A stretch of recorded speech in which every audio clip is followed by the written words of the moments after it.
I'll be honest, I was surprised when Sam reached out and invited me to participate in a Comedy Central style roast of Manya.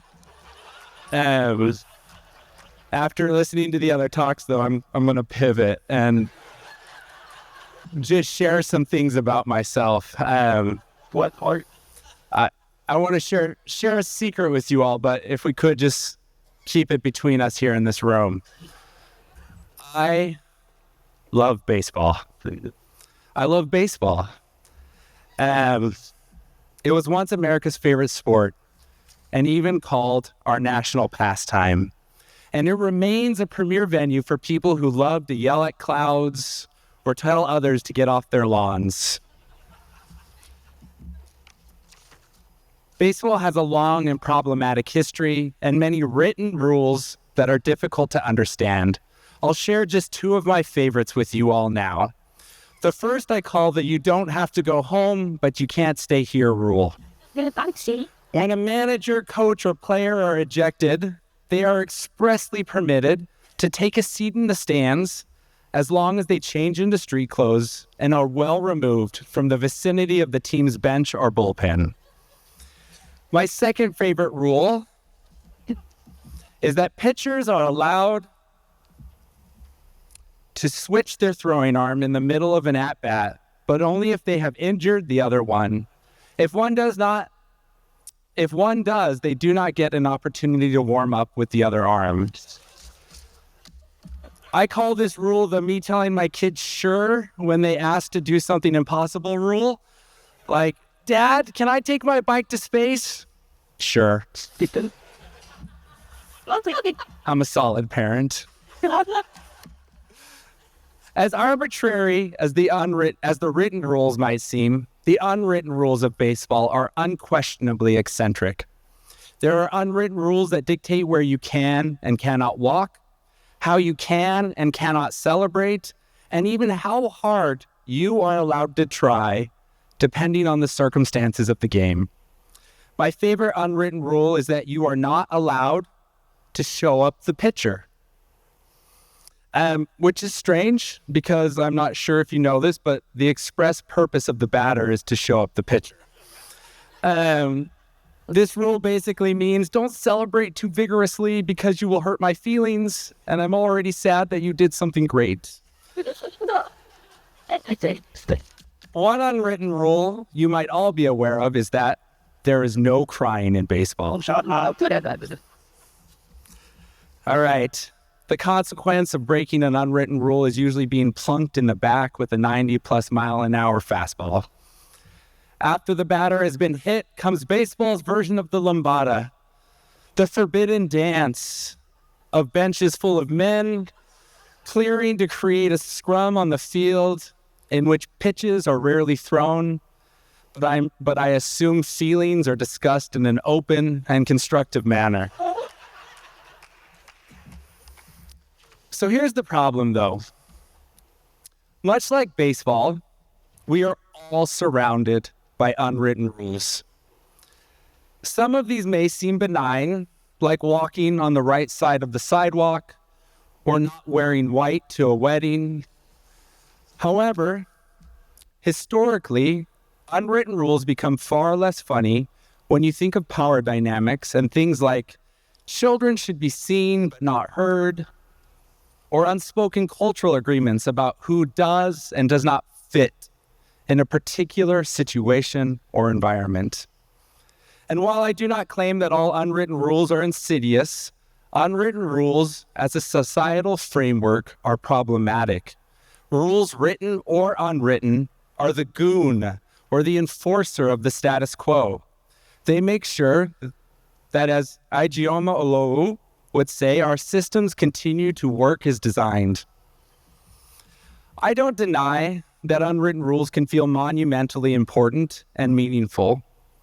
For example, and with apologies to Emily Post, a voluminous writer of rules, manners are generally unwritten rules that change based on situation, culture, and experience.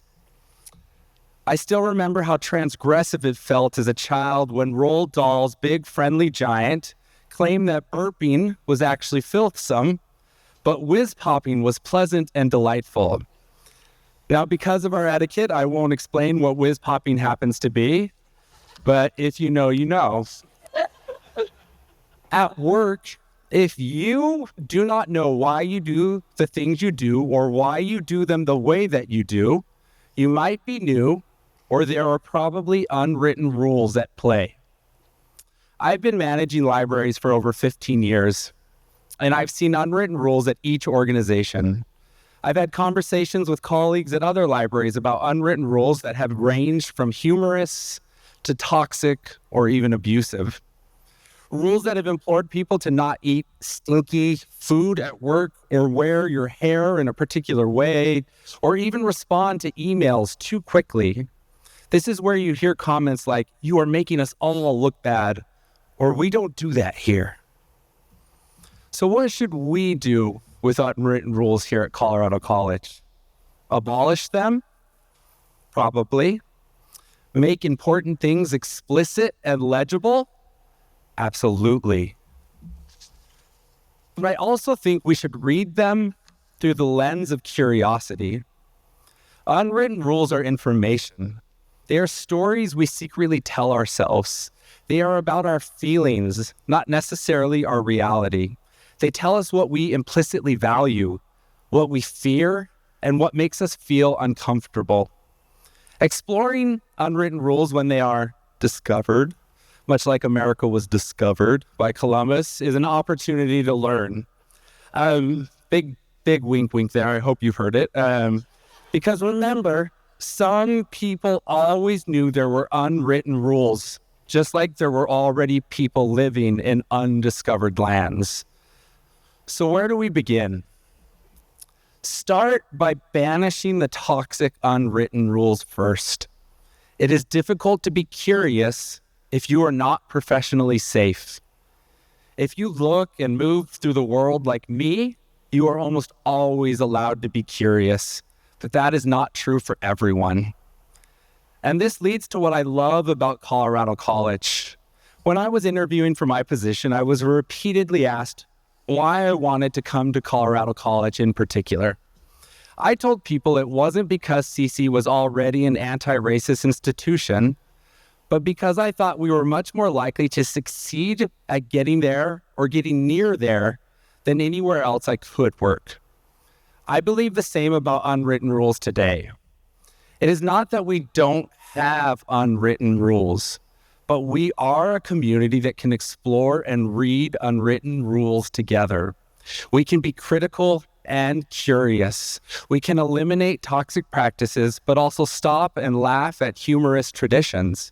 We can laugh about the indoctrination of new colleagues with the term blockly. We can marvel at the new goat paths that appear even after new permanent trails have been conceded. We can help each other understand the mysteries of Colorado Springs.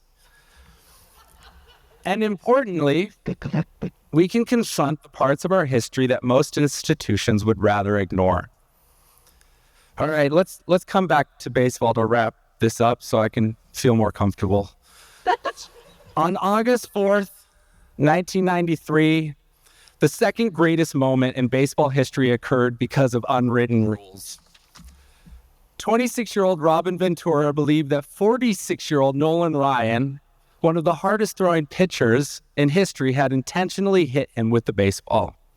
Ventura dropped his bat, removed his helmet, unwritten rules for fighting in baseball, and charged the mound. Now, I'm sure as a young, robust professional athlete, Ventura believed that he was performing the role of enforcer.